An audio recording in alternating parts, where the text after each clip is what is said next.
Grab your favorite alcoholic or non-alcoholic beverage. Do not drink and drive. Relax and enjoy the latest episode of Why Complain When You Can Whine. Everything in this podcast is purely for psychoeducational and entertainment purposes only. Enjoy. Welcome to Why Complain When You Can Whine, making sense of the senseless. Join us as we attempt to make sense of toxic nonsense while drinking wine, or of course, whatever beverage of your choice. I tonight am drinking wine. I am drinking, this is called Honest Thief, because unlike what we're dealing with right now, this says it is from Paso Robles, California, 1850s Paso Robles, California. A time of gangsters, gamblers, and renegades who brought their own brand of justice to the region. None more curious than the honest thief, a woman of legend who used her infamous lover's ill-gotten gains to help those in need. Honest Thief is a tip of the hat to the maverick culture of early Paso Robles. It boasts notes of dark fruit, brown spice, and a dusting of toasted tobacco in a distinctly Paso Robles style. Discover her story at honestthief.com. I love that it's a woman, and I love that she's using ill-gotten gains to help people. Yeah, that's great. And my glass says, I am one glass away from saying something brilliant. Well played. Well played, Jody. Well played. And I am drinking, what am I drinking? I'm drinking coffee. I'm still finishing my coffee. I know I'm terrible. I don't drink wine all that much. If I drink, people, if you've gotten to know me over these few podcasts that we've done together, it's more or less scotch. That is my go-to usually. We've done over a year now. Yeah, we've done a few. I know, I was being sarcastic. Anyways, I am a clinical therapist from Vancouver, BC. Brianne. You didn't say your name. Oh, I didn't say my name. Sorry. Brianne. Brie. And see, we are just raw authentic. Actually, Ashley said that way back when, and I just love it. We're raw authentic. We're unscripted. We're unfiltered, and we don't care. Yes, that's the beauty of this. Yeah. So what are we talking about today, Dr. Alarman? So today I like to read BuzzFeed for just like mind-numbing stuff. You know, when there's so much bullshit going on in the world right now, especially in the United States, I don't like always reading the news. And I like to read something that is just like what I call toilet reading, that you can read while you're sitting on the toilet. It doesn't take much concentration. And so on BuzzFeed, I found this article that says, it is so stressful to interact with them. 21 things that scream, I'm a narcissist, according to people that found out the hard way. And the reason I want to talk about this is because narcissist, that word narcissist and empath are thrown around. If you don't like somebody, they're a narcissist. If someone is an asshole, they're a narcissist. And if you have feelings, you're an empath. Yes, no truer words have been spoken, and I'd say in the last 5 to 10 years, and particularly, especially in the last 5 years. And so I wanted to talk about some of these things that scream narcissist to people, and how accurate are they? Because here's the thing. There are things that narcissists do that don't make them a narcissist. And there are things that narcissists do that people do. So just because you do it doesn't mean you're a narcissist. And just because a narcissist does it doesn't mean that that is the defining factor. Thank you. Yeah. Yeah. Well, yeah, it's not definitive. And you know what? I think, Jody, this is a really important topic to shed light on, because these terms are thrown around, and it can often be very confusing for people.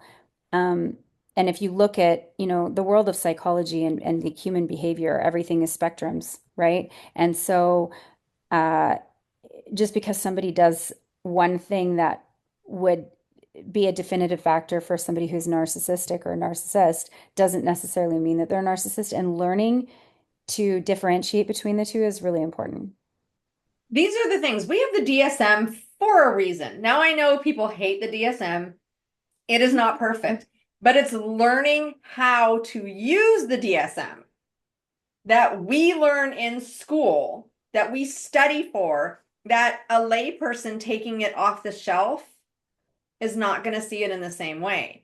Now, we can No. all have traits and tendencies at different periods of time, but Yeah, of it is course. when it is pervasive, it is part of you. Now, Bree, when you say everything's on a spectrum, I do want to clarify that because there are things where it's like you can have, like with the autism spectrum disorder, you can have a little, you can have a lot. You could be, they go from 1 to 4, I think it is. So high support needs, low support needs. So that's a spectrum of the disability Mm-hmm. being more disabling at the lower end of the spectrum. Spectrum and then high functioning on the other end of the spectrum. But when we're talking about like narcissistic personality disorder, because I've had people say, well, they're a little bit narcissist. And it's like, no, those kind of things you are or you are not. Mm-hmm. If you are, even with autism, if you are diagnosed, it's not a spectrum of being diagnosed. It's a spectrum of where you land on the On the spectrum. diagnosis Yeah, on the exactly. spectrum. Exactly. Yeah. But you still have to meet the criteria. Because I've heard people say, well, they're a little or they're a lot of NPD. It's like, No, you no, can't have a personality disorder and be a little bit of a personality disorder. When they diagnose or when clinicians diagnose, it usually has to be moderate to severe for these characteristics and traits.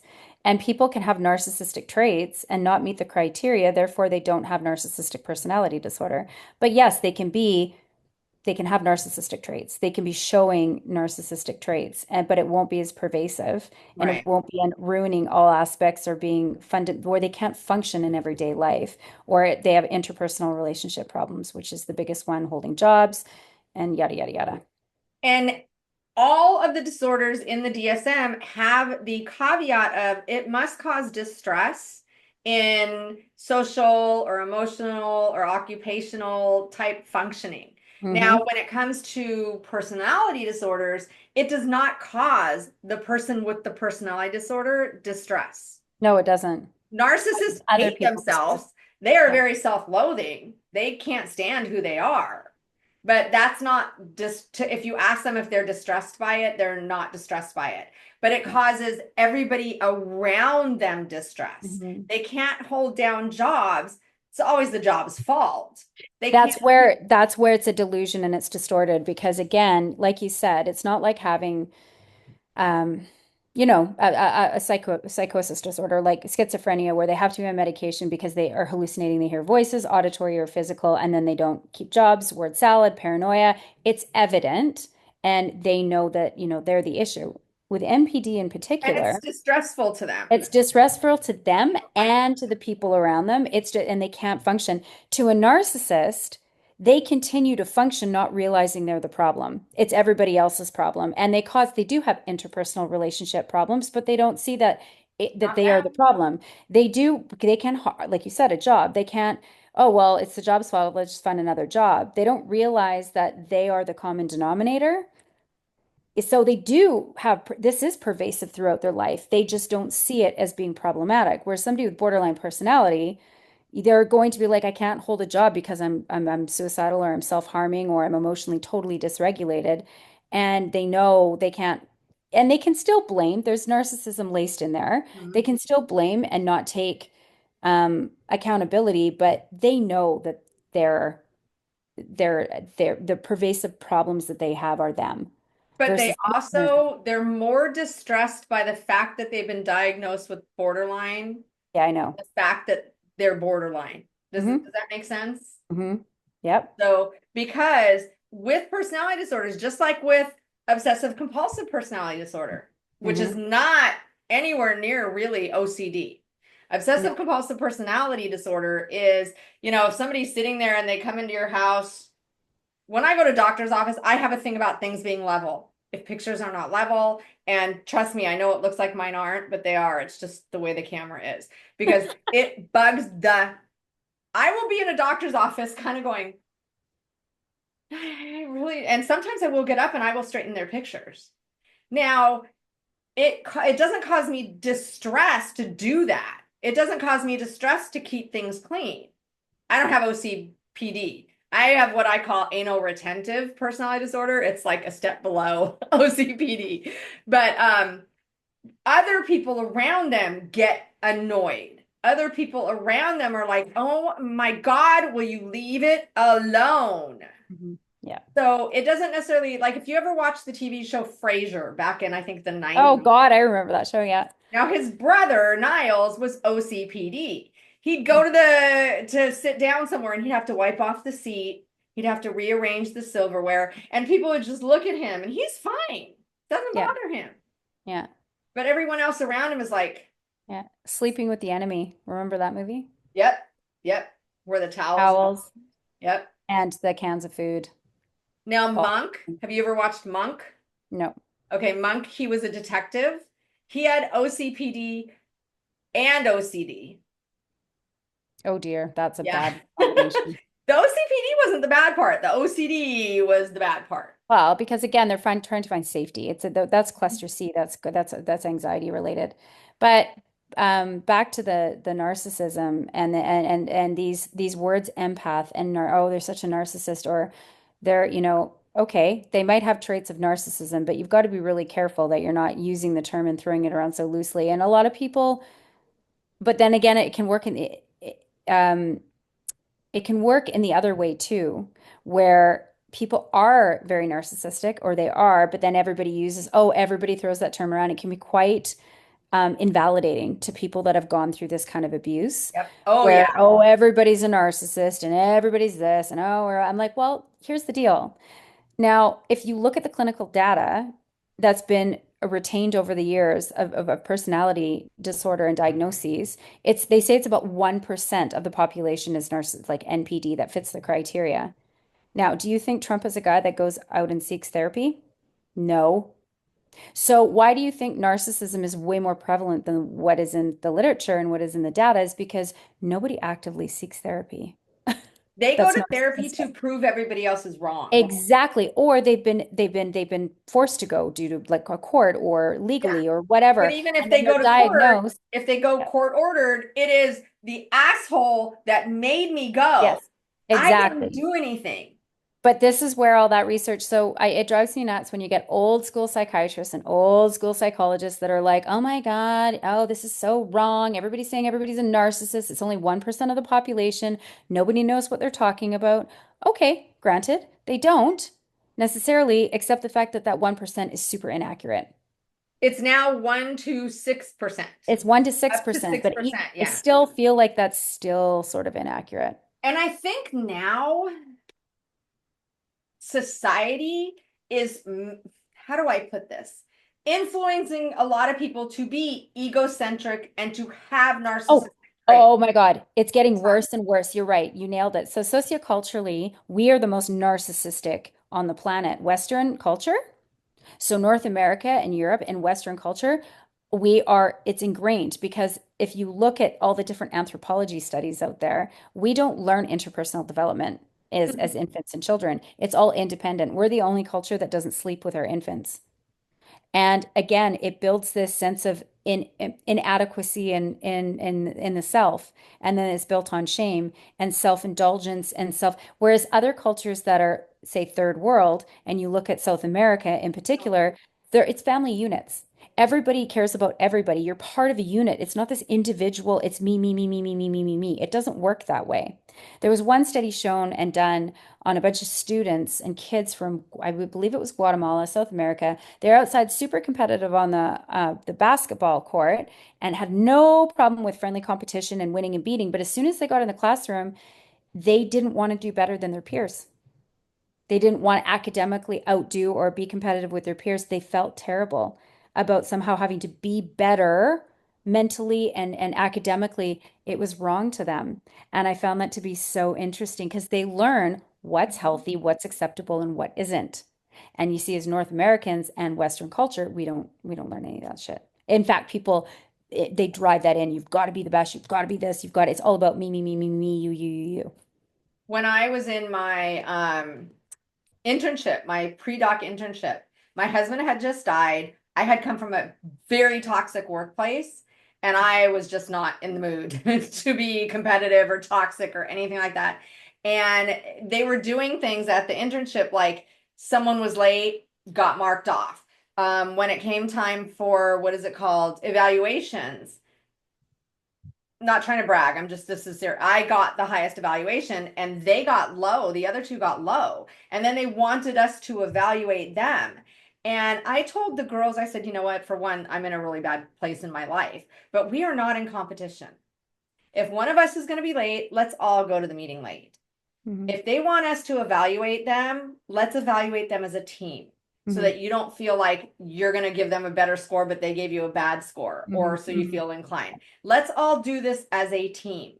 And Mhm. we did that, and it was the best experience Mhm. because we were there to help each other out. I said, we are not in competition. We're all Mhm. going to finish this internship. We're all Mhm. going to go Mhm. off. And that's the way it should be. We That's, need to focus. yes. That's It makes for interpersonal such a nicer, better communal camaraderie, all of that. Morale. teamwork. That's the way we should as humans. What that Yes. there's the saying, it takes a village to raise a child. Because that's the interpersonal development that those communities where, they're more poverty stricken and it's more third world, but they literally are family units that live together, Mhm. right? Parents don't raise children alone. It's grandparents, aunts, uncles, sisters, siblings, everybody.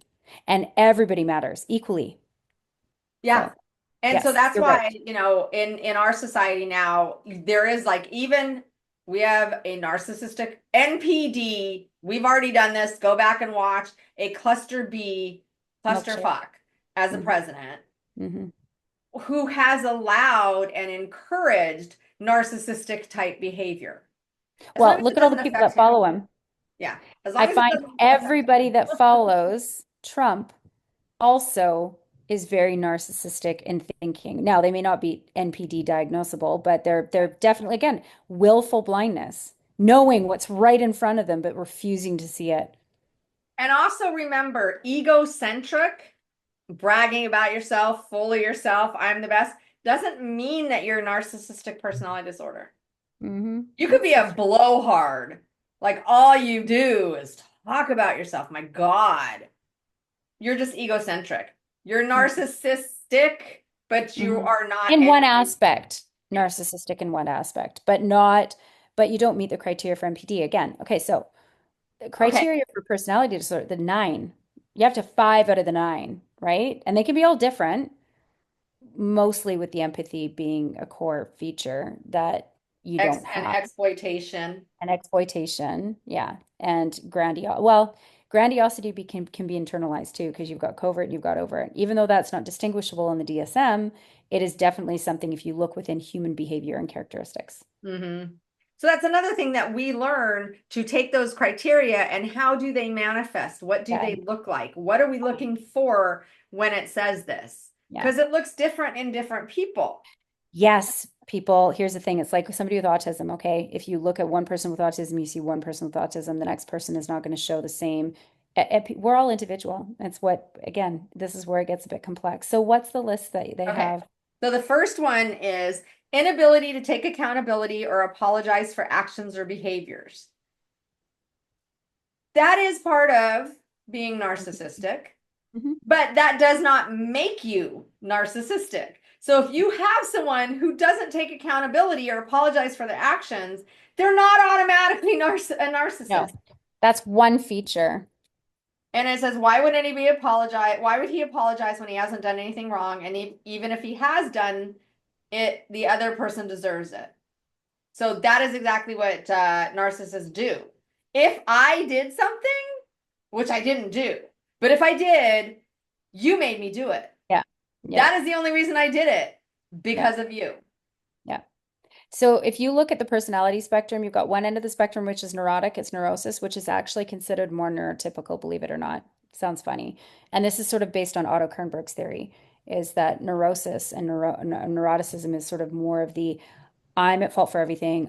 Even though you're not, me, I'm the problem, blah, blah, blah, blah, blah. And then you go to the other end of the spectrum, it's your fault, you made me do it.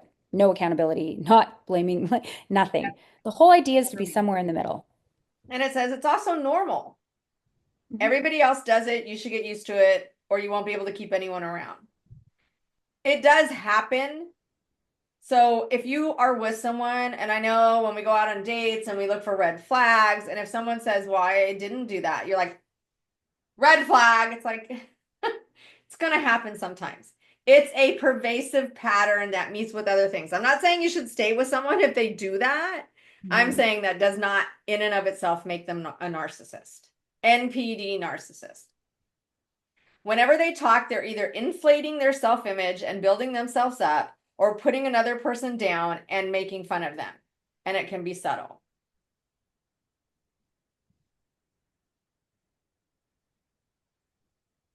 Yeah, I mean, I see that. It says, I know someone whose entire identity is humble bragging about their accomplishments.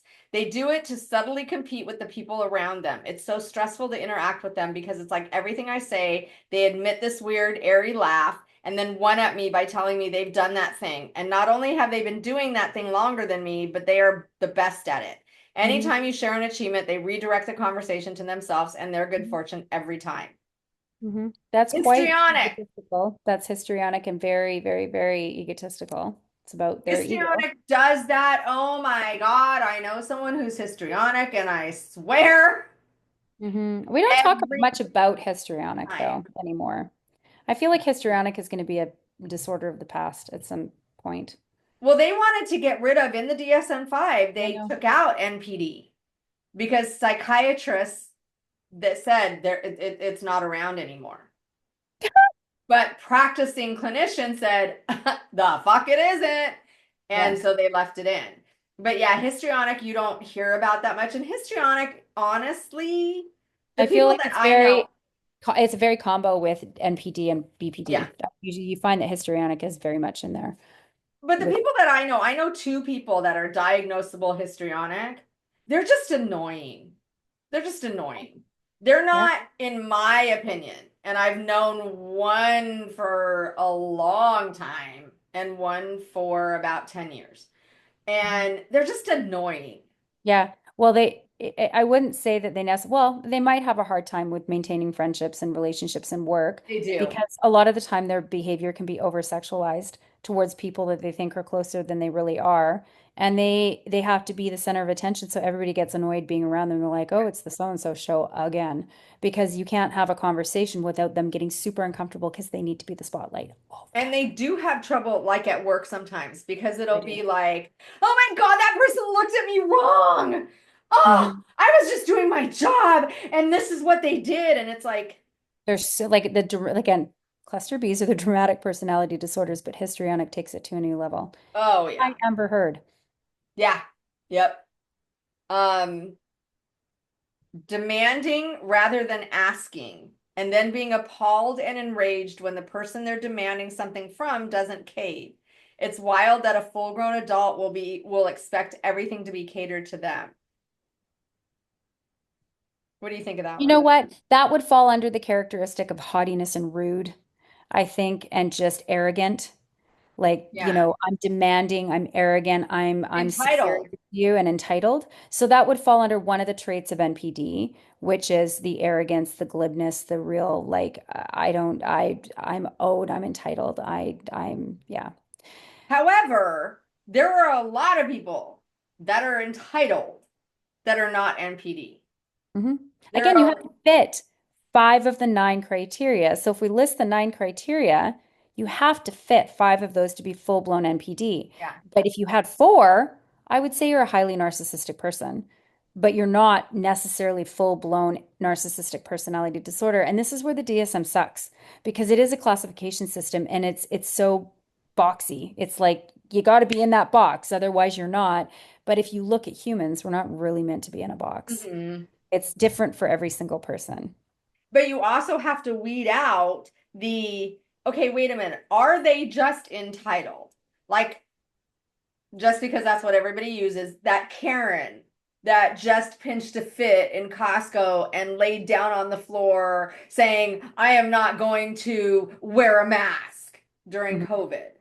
hmm That's demanding and being appalled and enraged when And they, entitled yeah, and arrogant, but it but doesn't that make you a doesn't, narcissist. No. thank you, but that doesn't mean. So Okay. again, when you're reading these things, and I get it, it's Reddit or, it's BuzzFeed and they took it from Reddit and everything. But I'm just saying, be cautious in all seriousness because you read these things and go, that's so and so. They're a narcissist. I No. know. I love it when you're dealing with BPD and they're like, oh my God, they're such a narcissist. They're such a narcissist. And yet the person you're talking to is both narcissistic and borderline, and they don't see anything within what they're Any talking of about. I have a few clients that are like that. it. They're This awesome one, and they don't see their own narcissism. this one I do agree with. They feel more like a black hole than a person. I have described narcissists as black holes.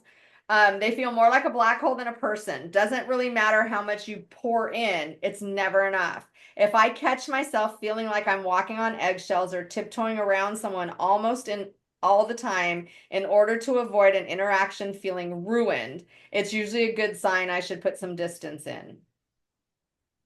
Yeah. That one, now I'm not saying that someone is, again, these you've got to have 5 of these things, but if you are with someone and you literally feel the energy just sucked out of you, we have, and I believe this, we're made of energy, right? And we have auras, if you will. They talk about auras that we have. If you ever feel your energy just being pulled, have you Yeah. ever been drained just talking? Emotional vampires, narcissists and Yes. borderline are emotional vampires. And no matter what, it's a black hole. You can never fill that hole. No, you can't because Can't. again, everything is built on shame and they're looking for constant external validation to fill them up. Why do you think when you look at the traits, diagnosable traits of narcissistic personality disorder, it's always about protecting that fragile ego and filling up? And it's why they exploit, that's why they extort, that's why they use, that's why they play, that's why everything is to serve their purpose and they use people like objects. That's the whole, it's they're constant cheating all the time, infidelity. They're filling up the black hole that will never be filled. Which exactly, it will never be filled. If you It's a go on never-ending some of my vortex. early Yep. TikTok videos, I put it is like a black hole. You Mhm. can never fill it up, no Nope. matter what you do, no matter how much you try. So to me, this one is a big red flag one. Whereas the other ones are like, you got to be careful and they've got to add into the other ones.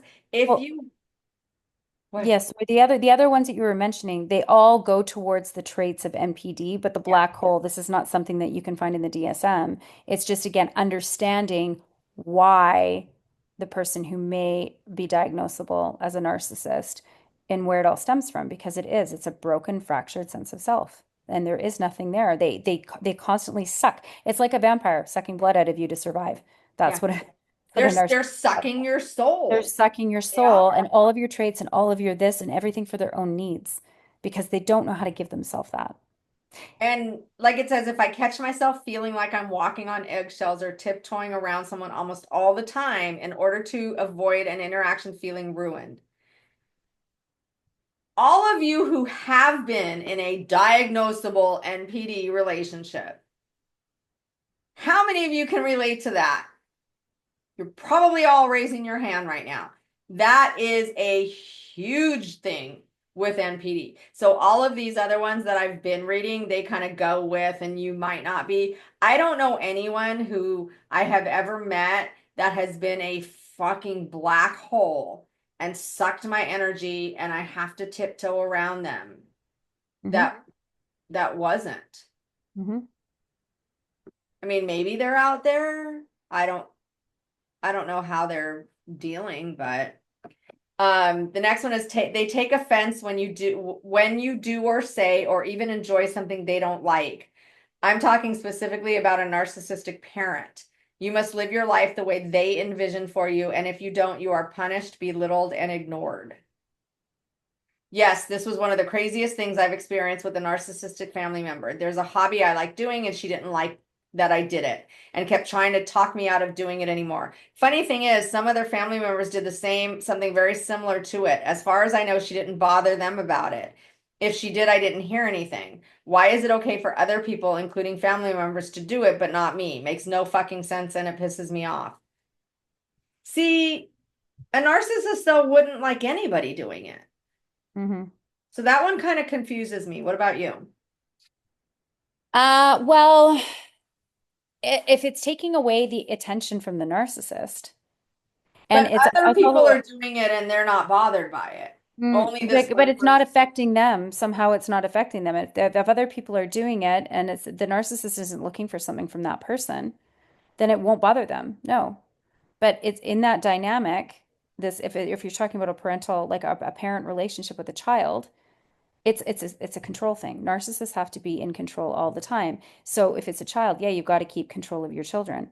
Other people don't affect them. They're not gaining if it's not affecting them and they're not doing it with other people, it's because they're not looking for control from those people. This is because it doesn't say who the other family members are. It says some other family members. So if they're distant, like cousins or siblings or whatever, not children, but Mm. if they are other kids or whatever, then that's just an issue between that child and that parent. Not the child's fault, not saying that. But there are parents who aren't narcissistic that will pick a golden child. Yeah, they will, but how abusive is it? I would say would be the question. I mean, if they're not doing it to the other kids, I mean, that child's the scapegoat clearly. And the other child is maybe the golden child, but all narcissistic parents do that. My mother did that. It was Mhm. terrible. I was horrible, and my sister could do no wrong. I've seen it where someone was a scapegoat and then it flipped, and the scapegoat became the golden child, and the golden child became the scapegoat. And Yeah, then every so often it would flip again. It all depended on what the kids did. It was it was like I felt for those kids. oh, I I think it's felt, the intention behind it and the person and what they've learned these maladaptive coping strategies to get their needs met. And again, if you're looking at a narcissist, it's always about bending everything around to get their needs met at the expense and the mental health of everybody around them. So if you look at the behavior of people that are on the toxic side of things, okay, maybe not like diagnosable NPD, but you're looking at the way that they manipulate, the way that they shift. It's because it does something. It's to keep everybody off balance. That's covert, yeah. right? It's not maybe textbook, but it's covert. So, yeah, I just think that again with NPD in particular, pervasive in all areas of the life in their life, but they can put that mask onto everybody else to trick everybody to think they're so great to Oh, everyone around them, but to that behind 100%. closed doors and that person, it is about making that person feel small, inferior, to make them feel powerful, in control, and they're somehow gaining something from that particular child. This goes with the next one. Narcissistic people are almost always very charming in public. So, not easy to spot unless you live with one. Then it says, yes, but if you've been around enough such people, it becomes a little easier to spot. The strangely intense eye contact, the insincere praise, the way so many responses seem tailored to you rather than authentic expressions of their personal self, like spotting a sales pitch, basically. You've been in the business for long, you know when you're being pitched, even subtly, backhandedly in a long game. The more that you know, the more you can spot. Yeah, it's true. And you'll Oh, know oh. genuine, authentic complimenting behavior or complimentary behavior versus the superficial charm and the love bombing and everything and blah blah blah blah blah. I like it is so evident. You can walk into a bar and you know the guy that's on instantly like gawking at you and comes over and he's like, "Wow, you're the most blah blah blah ever." I'm like, "Yeah, see you later, dude. Fuck, get out of here." You just know. So interesting to me that my one of my very first clients in my internship was narcissistic personality disorder. And I had him and his wife, my colleague had his wife. And I remember, I think I've said this before, we had a two-way mirror. My supervisor's office was on the other side of mine. And whenever we had sessions, they would all cram into her office to watch the sessions Yeah. because it was so mind-boggling. Like, Yeah. what the Yeah. fuck? It is. And so I saw it from that angle. Mhm. Then when I was with my ex, I saw like the wife's angle. I saw it from a whole different perspective. And I learned so much more. Mhm. And then when I had the supervisor and the lead psychologist and all these people, that it was as soon as you hear or see, there's just something that you're like, here we Mhm. go. Here we go. I don't Mhm. want to be on this roller coaster ever Mhm. again. You can see it. You can see it.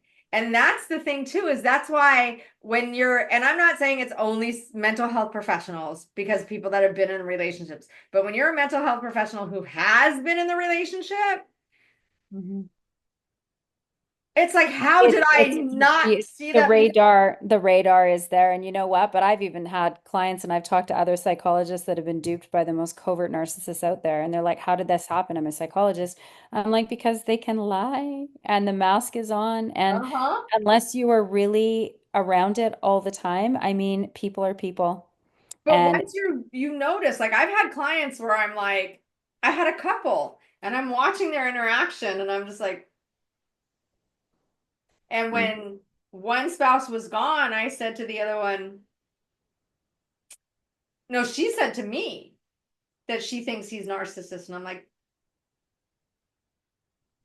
I was picking up on that, but I had only seen them in session.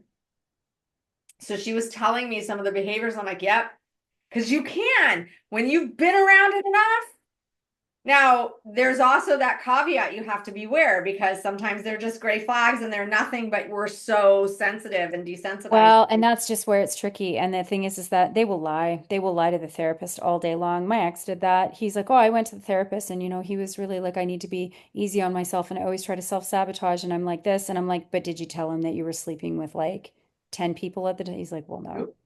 I'm like, no, you lied to him. So how is he supposed to help you if you lied to him? He doesn't really know who you are. And he can only believe you with what you're telling him.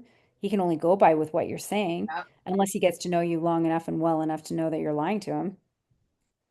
So, Mm-hmm. yeah. That's why I asked this, the wife was and she told me some more things. I'm like, okay. So what I was seeing, I was seeing. But yeah, you only, when they're on their best behavior, first couple of sessions, but after that, if you've been there, you can start picking up on things and you can start asking the questions that are going to get the answers that you're looking for. I'm not saying it's perfect, but if you've never, like, if I only knew from doing therapy, I would miss it a lot. Mhm. But because I've been through business and personal, Mhm. I, Yeah, exactly. there's just certain things that you're like, the hairs kind of start to stand up. Hmm. They never ask anyone a single question, just endless monologue. That can be anybody, not just a narcissist. But I remember telling my sister when she met my ex, I said I think he's a little Asperger's, so he's gonna sit and talk about himself the whole time. He's gonna get on this rant and he's just gonna go. Just letting you know that. And he might still be, I think he might have some Asperger's in him. But yeah, once Hmm. they can talk about themselves all night. Hmm. Yep, they don't know how to have a necessarily a two-way conversation. They don't care about you. No. They don't want to know about you because they don't care about you. Well, they ask in the beginning to hook you. That's They the only ask reason. That's there. the only time they're actually Mask. listening, is so Hmm. that they can grab you in. Exactly. And then it starts to fall, and then everything revolves around what they need from you. Not being able to take the slightest form of criticism, or to be more specific, they interpret honest, constructive criticism as a personal attack. Again, there are a lot of people that are like that. Yeah, there are. And sensitivity to criticism. I mean, uh, I would look at my past relationship and the odd piece of whatever that I would, he was an actor, so he was used to getting critiqued. So he didn't always take things so personally or offensively. Or at Like least he was let an you see it. ex-model. So Or yeah, so the ex-model thing, like he was used to being picked apart. So if you did that with him with a whatever, he'd be like, "Oh, okay." Like he didn't take it personally. I think it was just again his lack of and then because he had no empathy, like none. Um, it- if you directly insulted him, like said, often he would say things that were just, I'm like, you need to go hang out with Trump. He's not smart. And some of the shit that would come out of his mouth, and I'd be like, okay, you didn't just really say that out loud. And my reaction to things, he's like, yeah, I know, I'm so dumb. Like that would offend him, right? So he wouldn't take that lightly. But if I ever said something about a picture or whatever, he's weird that way. He wasn't overly sensitive to that. And the ones that I know, like my ex, he would take criticism, but not inside. You know what I mean? If you're like, yeah, okay, yeah, that's fine. Yeah, Steve was like that. Yeah, But you could I know. tell that inside they're like cursing you out and thinking that you're the dumb, but they can't say that. No, they can't. Well, they can't admit that they're offended by it. Like there's a Right. part of it, again, their pride and their ego can't show that they're so morbidly offended, especially when they're ones that are constantly critiquing everybody else all the time. My ex used to say shit about everybody. Oh, Mhm. because he was the number one in seniority at the entire prison.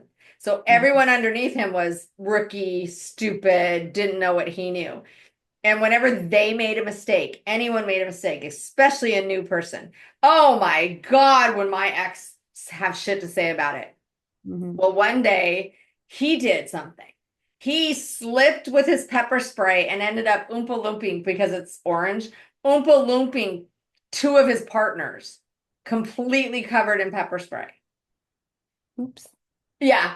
And everybody in the whole institution, because that is worse than a rookie move. Right. And so I think about it today and it brings me joy because I remember saying to him, you really did that? Mr. I'm number one. You pepper sprayed your partners. And he's like, well, my hand slipped. And I'm like, but that's a rookie move. And I was doing it on purpose because we had already split up at this point and I knew it would affect him. But I know now that it probably was like more of a dagger to the heart.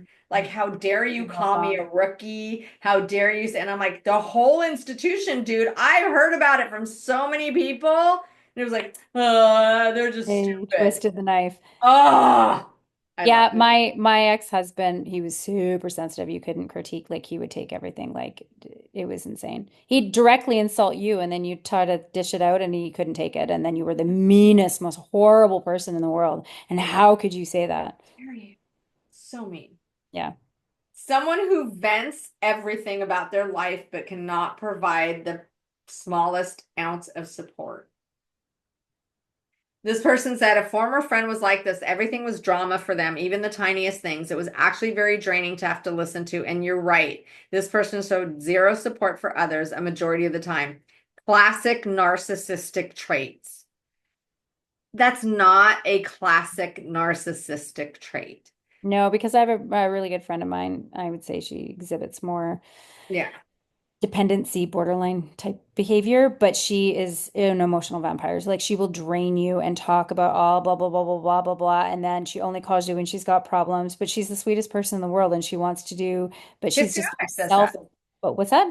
Histrionic does that. Yeah, yeah, and very self-focused, and they don't realize that because everything they're so in their head all the time, they don't realize that they haven't said, "Oh, hey, how are you?" I never get it. She'll call and she'll just start going right into her problems, and it's not even a hi, how are you? And then, but if I ever had an issue, she would listen to me for sure and show, but it's always everything is always drama, everything is always like again, right? And not recognizing, not seeing that you know, they can be like that. I wouldn't necessarily say that, yes, narcissistic people can do that. Narcissists can, but it's not a defining trait of narcissism. No. My ex called me up at 2 in the morning one time though. He's like, "Oh my God, you would not believe what just happened." I'm like, "Oh, what?"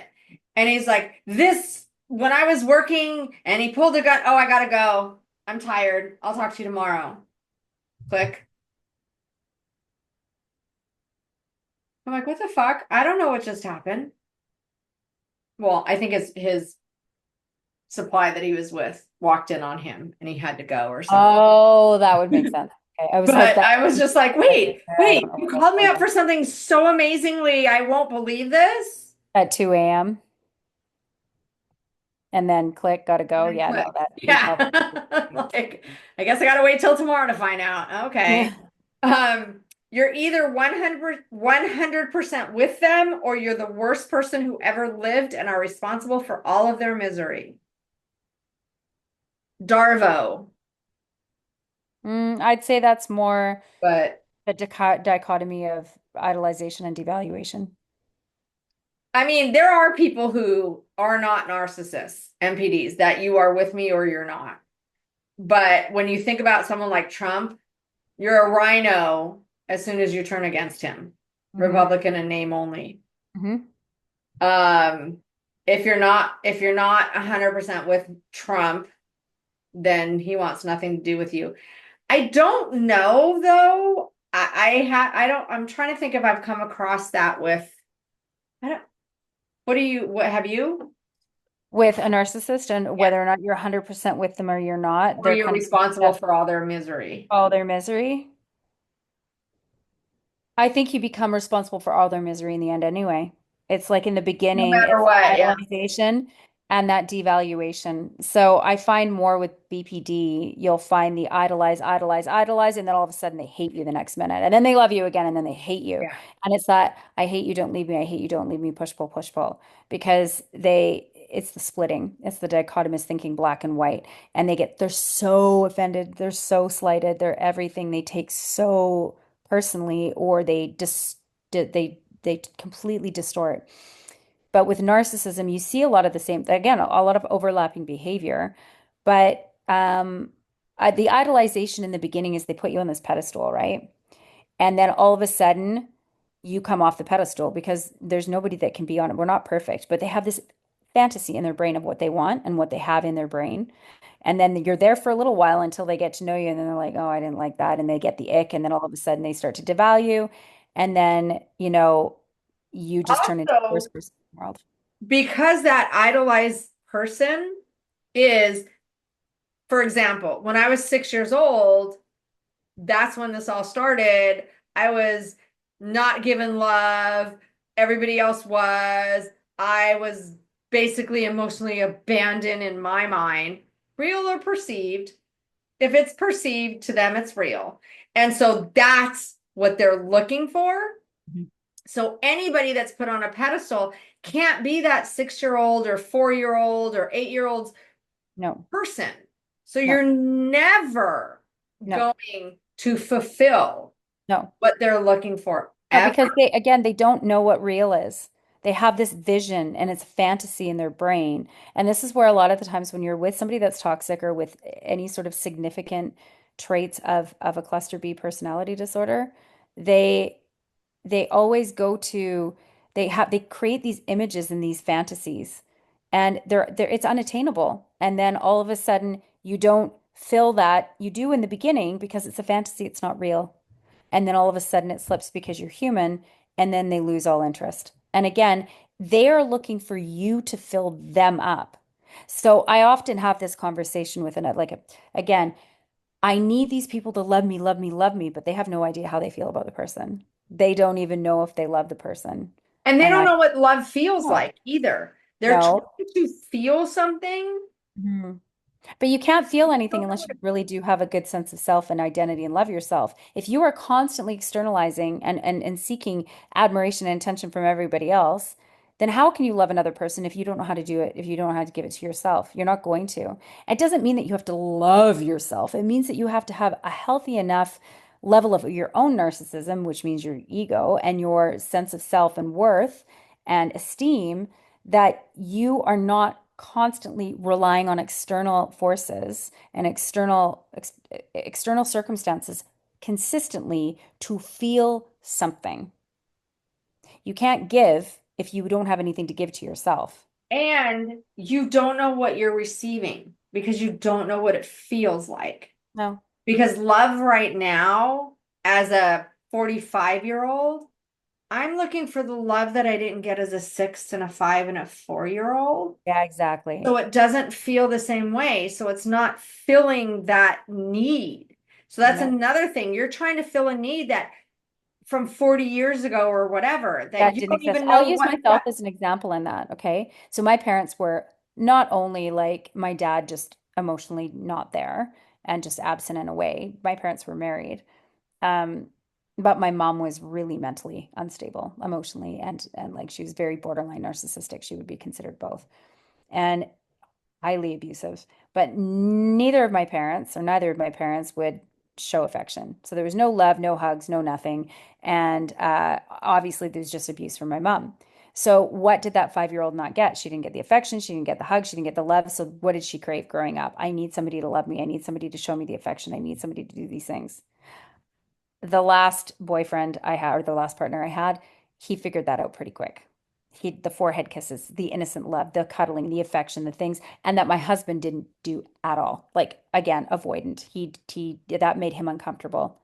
So that was his intermittent reinforcement in the relationship. He would play that every time, and he spoke right to the 5-year-old.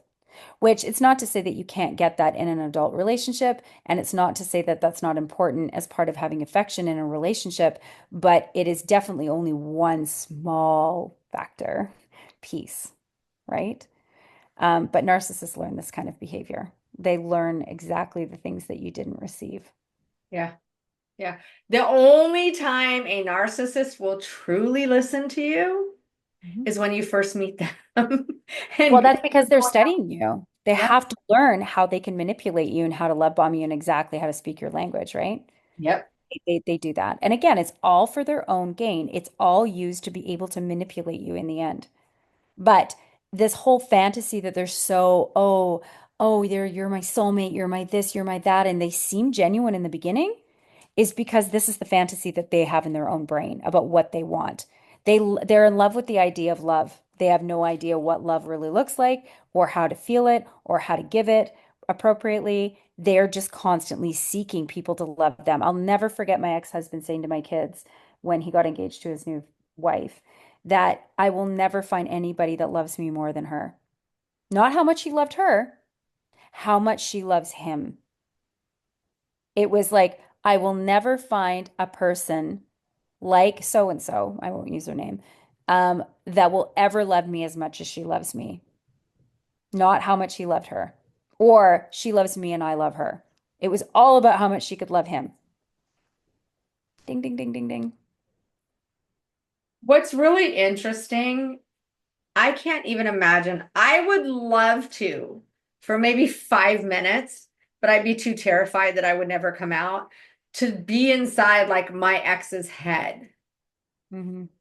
to see literally, I can't even imagine how awful it probably feels. Now, I have no sympathy for narcissists. Don't for NPD, not at all. No, I am not one of those people that thinks they're poor, misunderstood, on and on and on. Sorry, but no.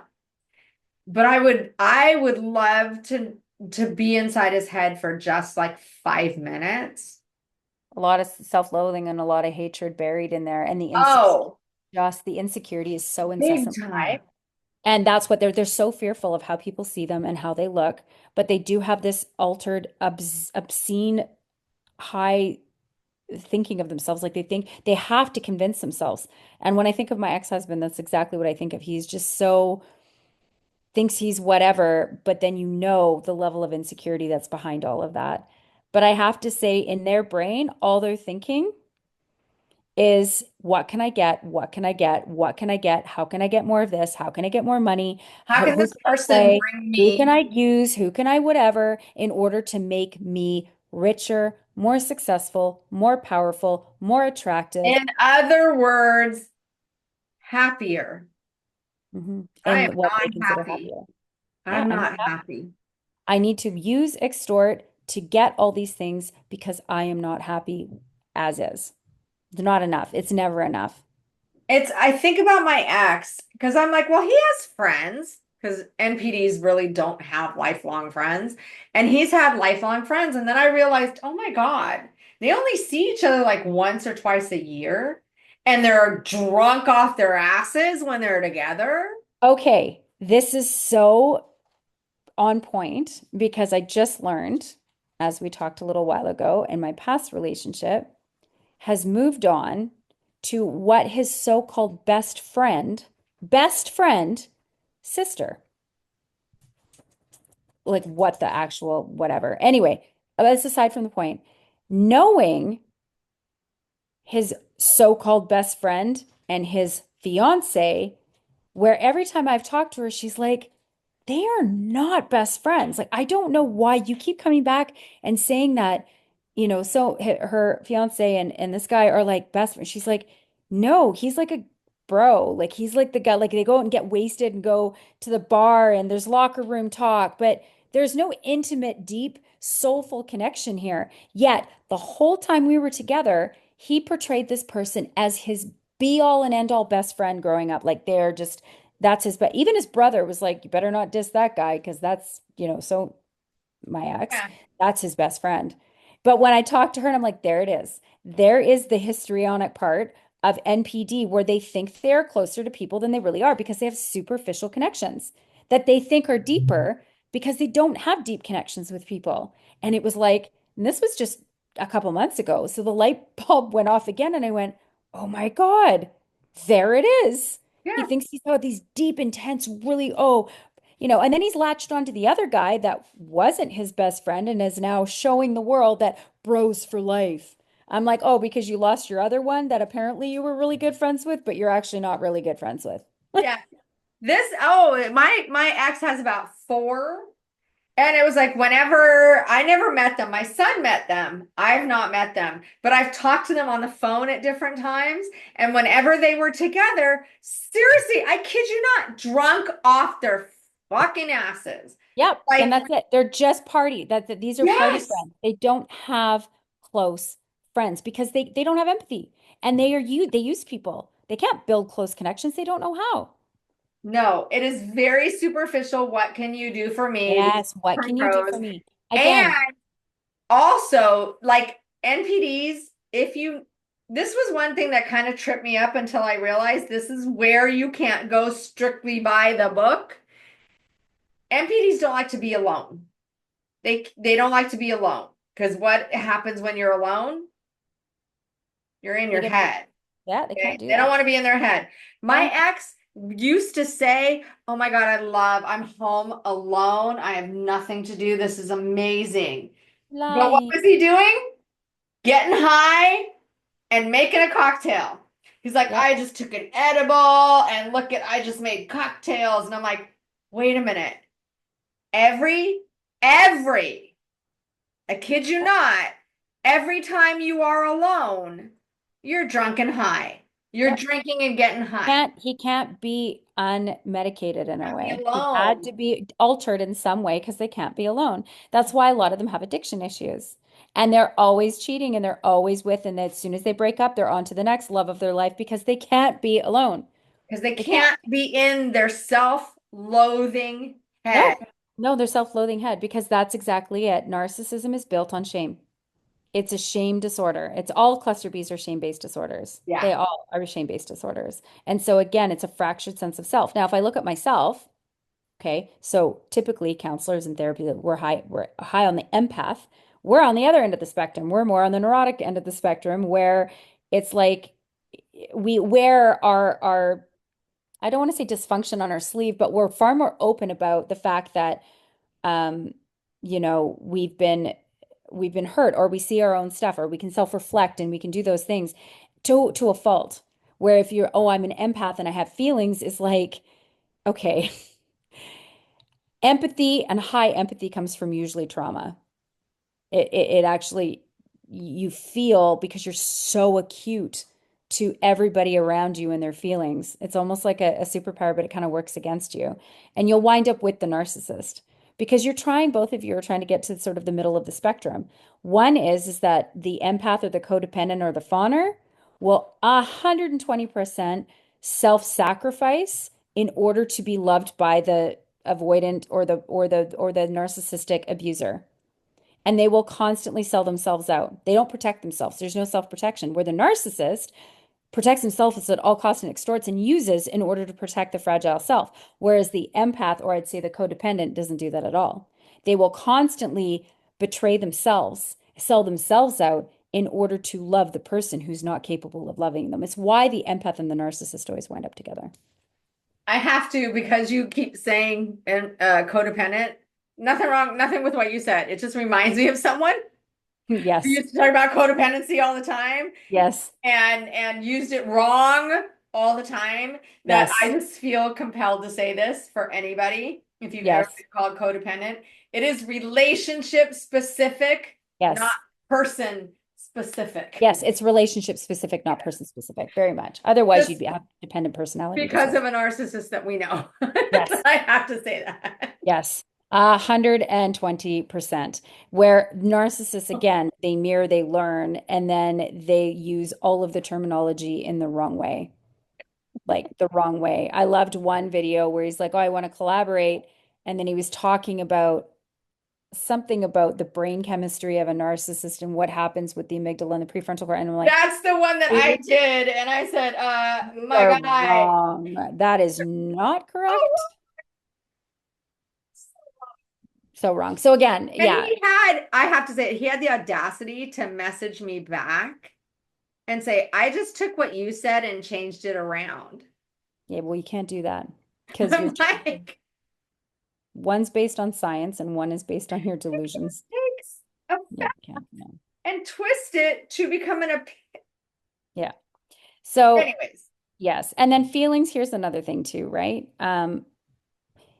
Feelings, compassion, sympathy is not empathy. It's not. They're different. You can be compassionate, you can be sympathetic to a person's situation. An empathetic person or somebody who's high empathy can literally take themselves and put them in the shoes of the person experiencing what they're experiencing. But it's still limited. I can never empathize completely with the Indigenous community around me because I've never suffered generational trauma. I'm not Indigenous. So, how can I really, really know how they feel? Prisoners of war. Can I truly empathize? I can have ample amounts of compassion and sympathy, and I can put myself in the shoes and make me feel sick of how they've been treated. But can I really, truly know how they feel? No. So, that's why, sorry, that's empathy. No, that's okay. That's empathy. but that's why I try to say to people, I can understand how you feel. I Mhm. don't know how you feel. I can understand you feeling that way, Mhm. but I don't Mhm. know because I am not you. So No, I well, don't feel again, the same but way. that's just it. You But have yeah, to be able to know, and empathy really is you can put yourself in the shoes of another person. But truly, this is why group therapy for people of prisoner of war and tragedy and trauma and different things was so good, is because they were able to relate to each other. yeah, And, even as a therapist who is high empathy, highly compassionate, because we're trained to, and we are just those people, is great. It still doesn't necessarily help as much as it does to people. That's why I work in trauma and I work with narcissistic abuse because I can feel and I know exactly how they're feeling. Not understand, I know how they're feeling because I've been there and you've been there. So when yeah, you get a person who has undergone narcissistic abuse, you've been with a narcissist. You know exactly what they are feeling and the cognitive dissonance and the second guessing, and you're going, yep, been there, yep, been there. yep. So this is why you build these relationships and why you can work with people when you experience what they've experienced.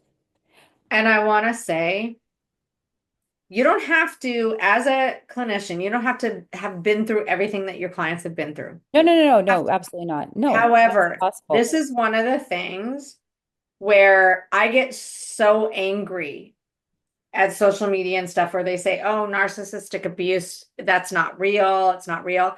No, it literally changes your brain. It Yep, changes your prefrontal cortex, your hippocampus, your and amygdala. your amygdala.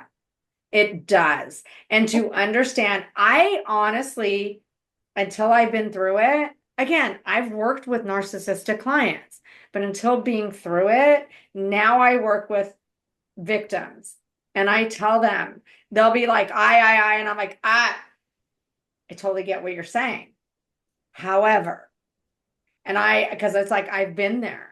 I know what they're saying. I know the whole, but he, but she, and it's like, it's called mind fucking and gaslighting, and you're doubting yourself.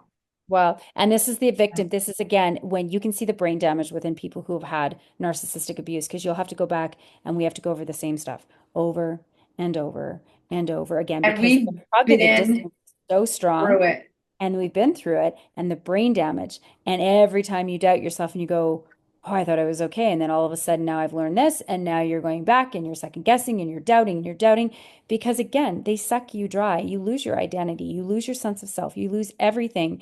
And it does damage the hippocampus, which is where you store memory, your prefrontal cortex, which is your executive function and decision making, your amygdala, which is your Fight or flight. your fight or flight, and hypervigilance. It's why you wind up with autoimmune disorders or you can get illnesses because your body's in a state of constant crisis. It's always fleeing. It's always got cortisol. It always has adrenaline. It always has norepinephrine running through it. We're not meant to be that way all the time. It's the most prehistoric part of the brain, and we don't need it anymore. Nobody's being chased by a saber-toothed tiger, but Right. our brains can't differentiate the difference between that and missing the bus. And so you'll still get the same hormones being released in the brain through the body, which tends to get you to want to jump up and run. And in And short term, again, back when we were running for our dinner short and term, running from it's our dinner, okay. yeah, But to be locked not into anymore. sympathetic nervous state 24/7 and hypervigilance is dangerous. It Hmm. is not good for your body. It causes ample amounts of problems in immune system issues. And then again, fear, paranoia, distorting reality. It's not good. It causes brain damage, but the brain is plastic. It's neuroplasticity. You can rewire, but it takes cognitive behavioral therapy. It takes other modalities, somatic therapy, and constant mindfulness to pull yourself out of those states of hypervigilance and getting into a state of parasympathetic, which is calm. And I will say, we are at the end. We're halfway through this list. We can continue this list. Let us know in the comments Let's do what a part you, two. Let's do a part two to this yes, because we I will. didn't realize we had more to go through. Yeah. Sorry. That's no, it's okay. But let us know in the comments too what your thoughts, your feelings. We want to hear from you. I Mhm. will say though, narcissistic abuse, one, it is very real. And as a psychologist and having been through it, I doubted myself so much. I Mhm. had to go to therapy. Mhm.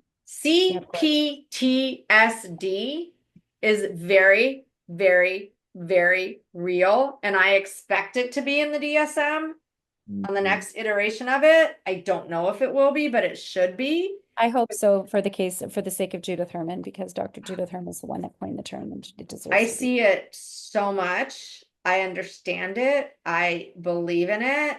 And the best feeling in the world is when you've gone through it and you're done and I mean, there's still times where it's been 7 years.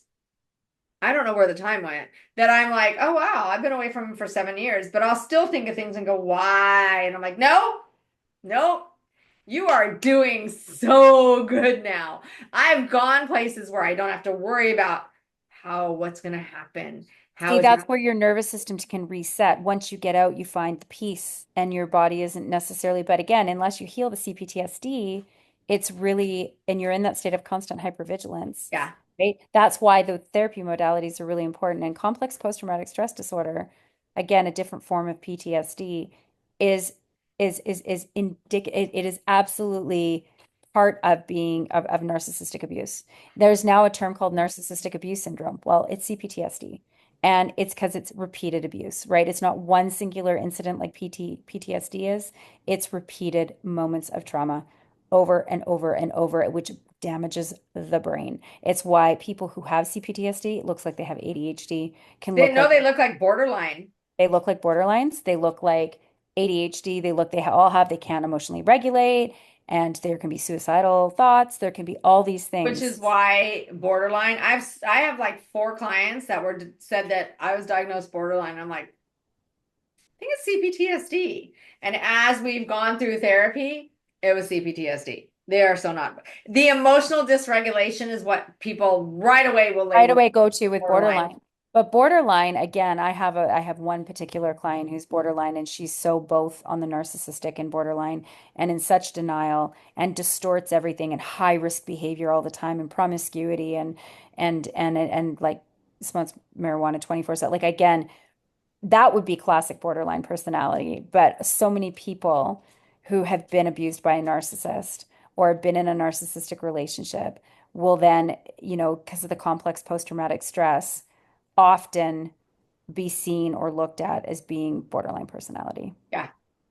And I tell people, and we will do a podcast on PTSD, CPTSD, but I tell people one thing that's different is if you're borderline, it's pervasive all over the place. Yeah, Now, big time. CPTSD, usually you're not at the grocery store and the cashier says, you owe me $1. You don't, whereas BPD, you Borderline. might. Yeah, You borderline rage. might. Yeah, and they Um, can't be alone, just like a narcissist. They'll find that they jump from relationship to relationship, or yeah. they're lots of like a lot of like highly sexual. That you'll see where somebody with CPTSD, they isolate. The They isolate emotional a lot more. dysregulation, though, Yeah, in BPD is anywhere and everywhere. It yeah, doesn't it is. matter. It There's doesn't matter. no, They're but the fucking person that's like, whoa, what's wrong yeah. with them? That was But so with CPTSD, disproportionate. it's more in interpersonal Relationships. relationships. Yeah, yeah, Like, yeah. we're not going to go to the store and have a meltdown because they're out of milk. No. But Yeah, we'll be on a exactly. date and get rejected and come home and the end of the world Mhm. because it's us. Because look at, we were horrible in our last relationship. We can't Yeah, even date. and then again, so there's a lot of blaming yourself in CPTSD. You'll like constantly where it's like fundamentally I'm the problem and that I've been the issue, whereas borderline it's more of a of the identity disturbance. They don't know who they are. Yeah. And they're shifting and they're chameleonizing and they're changing depending on their environment. They really struggle with an identity. Where is CPTSD, there's more of a fixed identity. It's more that they self-blame And and they their think they're inherently the identity, though, problem. has been pushed so far down by the Yeah, narcissist yeah, that as they're away and they go to therapy and they learn who they yeah. are, They I come have back. clients that I'm just like, I wish I could show you then to Hmm. now. Hmm. Then when you thought you were borderline, and now when you're like, Yeah. And you you, just really think that you're inherently something's wrong with you as somebody who has PTS or CPTSD.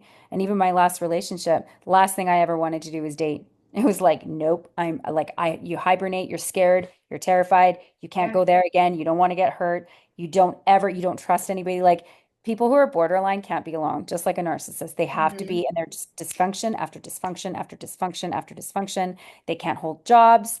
They can't, it's so different. But somebody with CPTSD, yes, they can function better in everyday life. I can't, honestly, this is such a weird thing to say, but I can't wait till it's an actual diagnosis. Yeah, I know, I me don't too. like the term CPTSD because it's complex PTSD that negates PTSD. It's just weird. I think they should name it. And again, narcissistic abuse syndrome isn't good either. There's got to be a different No, name. because But CPTSD can be caused by other forms of abuse or right. psychological, if it's repeated, if it's psychological trauma and it's repeated. So, yeah, I know again, it's so different than just regular PTSD. It just It has shows, all the PTSD it does. plus your Plus, mood changes, your internal everything that you thought and felt yeah. is like question. Yeah. And the rumination is like, again, if you ruminate or if you have flashbacks and nightmares and PTSD, it's more rumination with CPTSD. Yeah. But there's similar jargon that's used in there. It's just, it shows differently. And with women, they usually diagnose it because of the emotional dysregulation as Yeah, borderline. borderline. So if you've been diagnosed recently that you've been in a toxic relationship and you've been diagnosed with borderline, maybe go get that checked out again. To Yeah, be and trust Jody when she says this. I mean, this is just her sort of her thing, right?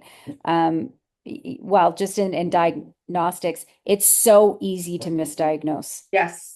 Because bipolar disorder looks like borderline personality. Like in a lot of ways, it's easy. There's so many people I know that have been misdiagnosed with Mhm. one versus another. I have a client in Florida and she is full on borderline, but was diagnosed with bipolar and they can't figure out why her medication won't work. We're gonna wrap this up, but I Yeah. have to say that that is one thing that has come as a blessing from my toxic relationship is Right. that now I have now like focused into one area that Yeah. I know very well. Yeah, exactly. So we'll revisit this again, Yes. folks. Yeah, we're going So to do this guys, list. And then if you guys want to hear more about other oh, it's your dog. I'm like, what? It's off stories, camera. So I'm like, I what are you know doing? And then she got on it's my camera. dog. She's So mad at me. She's growling at me because I've been on the computer for too long. I had 2 hours of supervision before this. So anyway, So, comment. Please like, share. We need 40 more, 42 more to get to 1,000. That is so cool, subscribers. So, like, subscribe, share, comment, guys. We want your comments, appropriate comments. We will even put them in a podcast if you like, if you're okay with that. But we want to know, have you been in a toxic relationships? What do you think about what we have just said? We want to hear from you. yeah, we do. Yeah, that's the whole point of this, right? This is all for educational purposes, but it's to create conversation and understanding and discussion. So take care, guys. We still have more to get to. We will do a part two, but And we we'll will see see you you soon. guys soon. Okay, now have a good night, everyone.